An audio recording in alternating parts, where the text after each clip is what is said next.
நல்லா அழகா இருக்கு. காத்துக்கு அதுக்கு அவ்வளோ அழகா அசையுது இந்த பூவு. அமுதா, சொல்லுங்க நீ. உனக்கு கொஞ்சம் கூட குற்ற உணர்ச்சி இல்லையா? என்ன சொல்றீங்க? இல்லை, வீட்டில் எல்லாத்தையும் ஏமாத்திட்டு போனேன். அதுக்கப்புறம் போய் அந்த பையன் கூடயும் உருப்படியாக வாழலை. மறுபடியும் வந்துட்டேன்.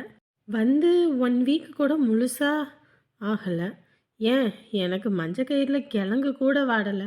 அதுக்குள்ளே எப்படி உனக்கு ஒரு நிமிஷத்தில் அவனை சட்டுன்னு தூக்கி வீசிட்டு இன்னொரு கல்யாணத்துக்கு ரெடி ஆயிட்டேன்? ஏற்கனவே எங்கள் அப்பா அம்மாவுக்கு நான் துரோகம் பண்ணிட்டேன். மறுபடியும் அவங்க ஆசையை கெடுக்கக்கூடாது. அதனால தான் நான் இந்த கல்யாணத்துக்கு சம்மதமே சொன்னேன். இல்லைன்னா அவங்க மறுபடியும் வருத்தப்படுவாங்க. என்னால் மேற்கொண்டு அவங்களுக்கு எதுக்கு கஷ்டம்னு தான். ஓஹோ, ஓகே ஓகே. ஏற்கனவே அவங்க கூட போய் ரொம்ப கஷ்டப்பட்டுட்டேன். மறுபடியும் என்னாலெல்லாம் போய் அதை நினச்சி கூட பார்க்க முடியல. ஏதோ வயசு கோளாறுல ஏதோ தப்பு தப்பாக முடிவெடுத்து அப்படி ஆயிப்போச்சு. அது இப்போதான் உனக்கு புரியுதா? ஏன் அப்போ புரியலையா? இப்போ நீங்கள் என்ன சொல்கிறீங்க? மறுபடியும் அவங்க கூட என்ன போக சொல்கிறீங்களா? ஏய், இப்போ நான் என்ன சொன்னேன்? நான் அப்போல்லாம் உங்ககிட்ட ஒன்றும் தப்பாக பேசலை. இப்போ நீ வேணான்னு வந்திருக்க, அதை பற்றி நான் பேசுகிறேன். பாருங்க, அது முடிஞ்சது முடிஞ்சதாகவே இருக்கட்டும். மறுபடியும் அதை கிண்டி கிளற வேணாம். ஏன்னா ஏற்கனவே நான் ரொம்ப நொந்து போயிட்டேன். அவங்க கூட போய் எங்கள் அப்பா அம்மாவை அசிங்கப்படுத்தி அவமானப்படுத்தி, ச்சே, என் அண்ணன் என் மேலே அம்புட்டு உயிரையே வச்சுருந்துச்சு. ஆனால் அவனுக்காக போய் இப்போ என் அண்ணன் என்கிட்ட முகம் கொடுத்து கூட பேச மாட்டேங்குது. ஒவ்வொரு நிமிஷமும் அதை நினச்சா ரொம்ப கஷ்டமாக இருக்குது. என் அண்ணன் என்னை இப்படி வெறுத்துருச்சேன்னு. இதில் மறுபடியும் மேற்கொண்டு அதை பற்றி பேசாதீங்க. தயவு செஞ்சு அதை விடுங்க. எங்கள் அப்பா அம்மா வந்துட்டாங்க. ஏ, மாமாத்த வந்தா நான் இப்படி பேசினேன்னு எதுவும் சொல்லிடாத. அதெல்லாம் நான் சொல்ல மாட்டேன். வேணும்ல எதுவும் சொல்லலை. எப்படி ஒரு நிமிஷம் கூட யோசிக்காமல் ஒவ்வொரு முடியும் டக்கு டக்குன்னு எடுக்கிறேன்னு தான் நான் கேட்டேன். இப்போ என்கிட்ட இவ்வளோ தூரம் பேசுகிறீங்கல்ல, எங்கள் அம்மா அப்பாட்ட பேச வேண்டியதானே? அன்றைக்கி பேசும்போது நீங்களும் தானே இருந்தீங்க, கல்யாணம் பண்ணிக்கோன்னு சொன்னீங்க. இப்போ என்ன மாற்றி பேசுகிறீங்க? நான் அவங்க முன்னாடி நல்லவங்களா நடிக்கிறீங்களா? இப்போ நான் என்ன சொன்னேன்? நீ எதுக்கு இப்படியெல்லாம் பேசுகிற? பாருங்க, இது என் வாழ்க்கை. என்ன பண்ணணும் ஏது பண்ணணும்னு எனக்கு தெரியும். நீங்கள் ஒன்றும் என்கிட்ட ரொம்ப இது பண்ண வேணாம், சரிங்களா? இங்கே பாரு அமுதா, உங்ககிட்ட நான் தப்பாலாம் எதுவும் பேசலை. எப்படி சட்டுன்னு ஒரு முடிவு எடுக்கிற அப்படின்னு தான் கேட்டேன், வேற ஒன்றும் இல்லை. இது என் வாழ்க்கை. என் வாழ்க்கையில் என்ன பண்ணணும் ஏது பண்ணணும்னு எனக்கு தெரியும். இப்போ இந்த பொண்ணுக்கிட்ட என்ன பேசுனேன்? எப்படி ஒரு நிமிஷத்தில் உனக்கு தூக்கி வீசுறதுக்கு மனசு வருதுன்னு தான் கேட்டேன். அதுக்கு என்னமோ இந்த பேச்சு பேசிட்டு போகுது. இதுகிட்டலாம் பேசுறதே வேஸ்ட்டு. எம்மாடி, அப்பா, அப்பா, இப்பதான் உங்களுக்கு வரணும்னு தோணுச்சா? போய் எத்தனை வருஷம் ஆகுது? சரிம்மா அப்பா வந்துட்டேன், சரியா? ஒன்றும் இல்லை. உங்களை நான் ரொம்ப மிஸ் பண்ணேன்ப்பா. அப்பா வந்துட்டேன் அழக்கூடாது, சரியா? ஒன்றும் பிரச்சனை இல்லை, அப்பா வந்துட்டேன். அப்பா, நான் சொன்னேன்ல டேப் எனக்கு வாங்கிட்டு வந்தீங்களா? சொன்ன மாதிரியே உனக்கு பிடிச்ச மாதிரி வாங்கிட்டு வந்திருக்கேன், சரியா? ரொம்ப தேங்க்ஸ் அப்பா, யூ ஆர் கிரேட் அப்பா. நீங்க இந்த உலகத்திலே ரொம்ப சிறந்த அப்பானா நீங்க தான்ப்பா. சரிடா செல்ல புள்ள. இந்த மாதிரி பெற்றவங்களை பார்க்கும்போது அவ்வளோ ஆசையாக இருக்கு. நமக்கு இப்படியாப்பட்ட ஒரு குடும்பம் அமையலையேன்னு. நமக்கு பெற்றவங்க தான் இல்லை, கண்ணவளாவது நமக்கு எல்லா வித சொந்த பந்தமாக இருப்பான்னு நினச்சேன். அவளும் ஒரு நிமிஷத்தில் தூக்கி வீசிட்டா. சரிம்மா, பா வண்டியில ஏறி போலாம். ஓகேப்பா. மாமா, இந்தாங்க தண்ணி. குடுமா. அத்தை என்ன சொன்னாங்க? என்ன சொல்லுவாங்க, ஒரு வழியா பேசி சமாளிச்சு கல்யாணத்துக்கு சம்மதம் வாங்கியாச்சு. அப்படியா? சரி சரி சரி. சொல்லலையா? சொல்லலையாவா? அங்கெல்லாம் நீ வரல, வந்திருந்தனா நீயும் சேர்ந்து அசிங்கப்பட்டிருப்ப. ஏங்க, ஏன் அப்படி சொல்றீங்க? அம்மா, நீயா இருக்கட்டும் நானா இருக்கட்டும், நாளைக்கு நமக்கே ஒரு பையன் இருந்து நம்ம பையனுக்கு இந்த மாதிரி ஒரு நிலமனா அந்த வீட்டுல இருந்து மறுபடியும் நம்ம வீட்டுக்கே பொண்ணு கொடுக்குறேன்னு வந்தா நீ என்ன பண்ணுவ? வந்தவங்களை இருக்க வச்சு வெத்தலை பார்க்க வச்சு சமைச்சு சாப்பிட வச்சு சொல்லுவ? கொஞ்சமாவது அவங்களும் மன வருத்தத்தை பேசத்தானே செய்வாங்க. அப்படின்னா மூச்சுக்கு 300 தடவை ஓடி போன பொண்ணுன்னு அவங்க அப்பா பேசுறாரு. அது கேட்கும்போது மனசுக்கு சங்கட்டமா இருக்கு. அதுவும் இல்லாம நாங்க உங்க பொண்ணுனால ஊர் முழுக்க அவமானப்பட்டு அசிங்கப்பட்டு எல்லாமே பட்டாச்சு.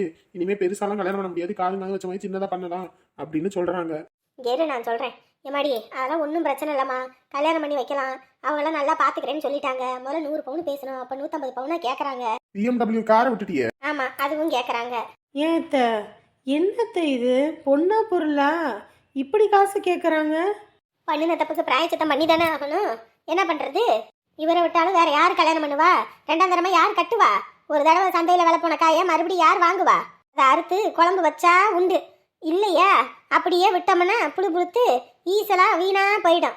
அதனால பொண்ணா இருந்தாலும் சரி, பொருளாக இருந்தாலும் சரி, குறிப்பிட்ட காலம் வரைக்கும் தான் வீட்டில் வச்சிருக்க முடியும். மற்றபடி அதை எப்படி தாட்டி விடுறது, எம்பிட்டு செலவு பண்ணாலும் தாட்டி விடுறதுக்கு தான் வழியை பார்க்கணும். சரி சரி, முதல்ல எல்லாம் கம்முன்னு இருங்க. எம்மாடி, மாப்பிள்ளை பையன் நல்லபடியா பேசுறாரு. அவங்க அம்மா வந்து எதுவும் பேசல. அவங்க அப்பா வந்து சரி சம்மதம்னு சொல்லிட்டாரு. ஏன்னா மாப்பிள்ளையும் உன்னை தவிர வேற யாரையும் கட்டிக்க மாட்டேன், அமுதா என்னைக்கா இருந்தாலும் எனக்காக வருவான்னு தான் காத்துக்கிட்டு இருந்தா அப்படி போல இருக்கு. அவங்க அப்பா சொல்லும் போதே தெரிஞ்சுது. ஏன்னா இப்படியாப்பட்ட மாப்பிள்ளை கிடைக்க நீ கொடுத்து வச்சிருக்கணும். இப்போ உங்க அண்ணனுக்கே பாரு, உங்க அண்ணியை கூட்டிட்டு வந்தோம், நல்லா இருக்காங்க. அந்த மாதிரி நீயும் நல்லா இருக்கணுன்றதுக்காக தான் நாங்க பண்றோம். என்னம்மா, அதுவும் இல்லாம அவர் சொல்ற ஒரே வார்த்தை, உங்க பொண்ணு மறுபடியும் பழையபடி விட்டு ஓடிடுச்சுன்னா அப்புறம் நான் மானாவரியே பேசிவிடுவேன்ட்டாரு. நீ என்ன சொல்ற? ஆமாண்டி, தடவையும் முகத்துல கரிய பூசியாச்சு, மறுக்க எங்க முகத்துல கரிய பூசினீங்கன்னா அப்புறம் நாங்க மனுஷங்களா இருக்க மாட்டோம் அப்படின்னு தான் அவங்க சொல்றாங்க. கல்யாண பேச்சு ஆரம்பிக்க போறோம், நீ தெளிவா சொல்லிடு சரியா? கட்டிக்கிறேன்னா கட்டிக்கிறேன், கட்டிக்கலையா கட்டிக்கல அப்படின்னு தெளிவா சொல்லிடு. அதை விட்டுவிட்டு நீ பாட்டுக்கு மூடி மறைச்சிவிட்டு கடைசியில தாலி கட்டுற நேரத்துல ஓடி கீடி போயிட்டானா அது எங்களுக்கு அசிங்கம், அந்த குடும்பத்துக்கு ரொம்ப அசிங்கம். மறுபடியும் நீ இந்த மாதிரி ஒரு வேலையை பார்த்த அப்படின்னா, உண்மையை சொல்றேன், நானும் உங்க அப்பாவும் ஒரு மாத்திரையோ இல்ல ஒரு தூக்கு கயிறோ வாங்கி கொடுத்துரு, நாங்க 2 பேரும் போய் சேர்ந்துறோம். அதுக்கப்புறம் நீ யார் கூட வேணாலும் போ. கல்யாண விஷயம் பேசும்போது ஏன் இப்படி எதையும் தெளிவா பேசிடணுங்க. இவ எந்த நேரத்துல எப்படி மாறுவான்னு தெரியாதுல்ல. என்ன இப்ப நீ என்ன சொல்ற? சம்மதமா உனக்கு? முதல் தடவை தான் உங்க மானத்தெல்லாம் வாங்கிட்டேன், மறுபடியும் அந்த தப்பை நான் பண்ண மாட்டேன். இனிமே உங்க சொன்ன பேச்சு கேட்டு ஒழுங்கா இருப்பேன். இது போதும், இது போதும். உன்னை நல்லபடியா வச்சுக்கணும், அதுதான் எங்களோட ஆசையே. உனக்காக என்ன வேணாலும் நாங்க செய்வோம். நீ நல்லபடியா குடும்பம் நடத்தணும். அங்க இப்ப வாங்கின பேரை மறுபடியும் நீ வாங்கக்கூடாது. அதுக்கெல்லாம் சேர்த்து அந்த குடும்பத்துக்கு நம்ம நன்றி கடன் ரொம்பவே பட்டிருக்கோம் சரியா? அதனால புத்தி உள்ள பிள்ளையா பொழைச்சிக்க. மறுபடியும் எங்க மானத்தை வாங்கிட்டு அந்த தோட்டக்காரனோட ஓடணும்னு நினைச்சேனா அப்புறம் அம்புட்டு தான். எதுக்கு அந்த பேச்ச விட்டு தொலைங்க, சும்மா அதையே பேசிக்கிட்டு. நேத்து நிறைய புள்ள வீட்டுல இருந்தா, பாவம் அவ எங்கேயோ அவளுக்கு நிம்மதி இல்ல, அம்புட்டு பாடு படுத்தி எடுத்தாங்க. இவங்க அங்க கூட்டிட்டு போய் விட்டுட்டு வந்திருக்கான். என் புள்ள அங்க என்ன பாடுபடுறாளோ கடவுளே. சோறு சாப்பிட்டாளா என்னன்னு கூட தெரியல. இப்ப நீ வாங்கி கட்ட போற, அவதான் மூச்சுக்கு முன்னோட தடவை சொல்லிக்கிட்டு தானே இருந்தா, என் புருஷன் அதை வாங்கி போட்டான், என் புருஷன் இதை வாங்கி போட்டான்னு. அதெல்லாம் உன் புருஷன் வாங்கி போடத்தான் செய்வான். நீ ரொம்ப பொங்கிட்டு இருக்காத. உனக்கு என்னடா, நீ ஒரு பொம்பளை பிள்ளை வச்சிருக்கல, கட்டி கொடு, அப்ப தெரியும் வலியும் வேதனையும். ஷப்பா, உங்ககிட்ட மனுஷன் பேச முடியாது. ஏன்டா அப்படி ஓடுற? செத்த நேரம் சமயக்கட்டுல ஒரு வேலை செய்ய முடியுதா? உனக்கு புழுக்க வேலை பார்க்கறதுக்கே ஒரு ஆளை போடணும் போல இருக்கு. என்னடா பள்ளி விழுந்துச்சா? பள்ளி விழுற அளவுக்கு என்ன வேலை வெட்டி முறிச்ச? என்ன வேலை முடிச்சிருப்பான்? போனத்தான் நோண்டிக்கிட்டு இருந்திருப்பான்.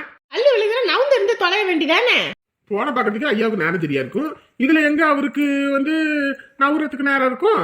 எங்கடா விழுந்துச்சு? இடது கண்ணுல விழுந்திருக்க கூடாது, உன் வாயில தான் விழுந்திருக்கணும்.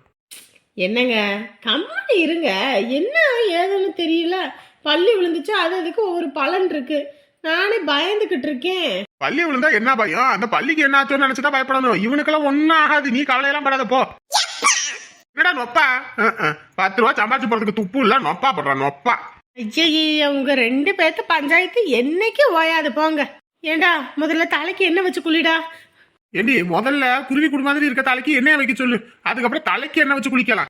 ஐயோ என்ன இது, கொஞ்ச நேரம் கம்முனு இருங்க. டேய், இது கண்ணுல தானே விழுந்துச்சு, கம்முனு இருடா, நான் தான் வாரேன். டேய், ஓவரா நடிக்காதடா, ரொம்ப நடிக்காத. பள்ளி சாம்பார்ல விழுந்தாலே அதை கருவாடு நினைச்சு கதக்கு முதக்கு அடிச்சு சாப்பிடறவி நீ. பள்ளி தலையில விழுந்ததுக்கு நீ வந்து நடிச்சுக்கிட்டு திரியற. டேய், இடது கண்ணா வலது கண்ணாடா? இடது கண்ணு வலது கண்ணு. இடது கண்ணுக்கு சிறைன்னு போட்டிருக்குடா. இவன் இங்க இருக்கிறதுக்கு அங்க இருக்கிறது தான் சரி. என்னங்க? அட இல்லடி, நசத்தான் சொல்றேன். இங்கேயும் சும்மாதான் தர்மத்துக்குன்னு இருக்கான், அதுக்கு அங்கேயாவது போனா ஏதோ சோத்துக்காவது ஆகும்ல. டேய், அப்பெல்லாம் ஒன்னும் இல்ல. முதல்ல போய் எண்ணெய் வச்சு குளி, முதல்ல பிள்ளையாருக்கு ஒரு விளக்க போடுவ. போ போ போ. கண்டிப்பா நீ ஜெயிலுக்கு போக வேண்டிய ஆளு தான். உன்னை புடிச்சிட்டு போய் உள்ள போடாம இருக்காங்க, அவங்கள சொல்லணும். போ போ.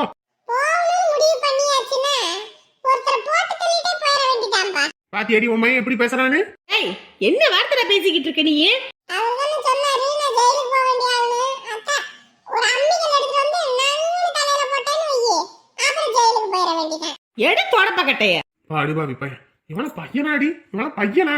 அவங்கிட்ட வாயை கொடுக்காதீங்கன்ற நீங்களும் கேட்க மாட்டேங்கிறீங்க. போங்க. அழகு சுந்தரம், அண்ணே வாங்கண்ணே, வாங்க வாங்க. நல்லா இருக்கீங்களாண்ணே? நல்லா இருக்கேம்மா. வீட்டுல விசேஷம் வச்சிருக்கோம், அதான் சரி அழைச்சிட்டு போலான்னு வந்தேன். அப்படிங்களா? என்ன விசேஷங்க? பையனுக்கு கல்யாணத்தை வச்சிருக்கோம், அதான். என்ன விட சின்ன பையன், அவனுக்கெல்லாம் கல்யாணத்தை பத்தி யோசிக்கிறானுங்க, பேசுறானுங்க. அப்ப இந்த முறுக்கு மீசக்காரன் கல்யாணத்தை பத்தி பேசுறானா? என்னண்ணே அவசரம்? நல்லா இருந்துட்டு அப்புறம் பொறுமையா கல்யாணம் முடிக்க வேண்டியதானே?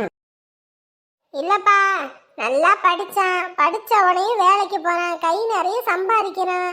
அப்படியே விட்டோன்னு வைங்களே ஊதாரியா போயிடுவான்.